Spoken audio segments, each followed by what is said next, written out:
ঘাট যারা যাবে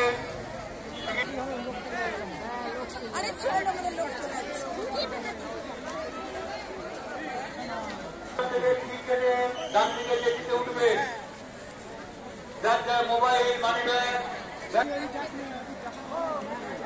যার যার টিকিট হাতে নিয়ে কেটে জমা দিয়ে সামনে টিকিট কাউন্টার থেকে টিকিট কেটে ডান দিকে যেটিতে উঠবে। যেটি থেকে নামার সময় কেউ তাড়াহুড়ো করবে না। যার যার মোবাইল মানি ব্যাগ ব্যাগপত্র নিজে নিজের সামনে টিকিট কাউন্টার থেকে টিকিট কেটে ডান দিকে যেটিতে উঠবে। যেটি থেকে নামার সময় কেউ তাড়াহুড়ো করবে না। মোবাইল মানি ব্যাগ ডান দিকে আপনারা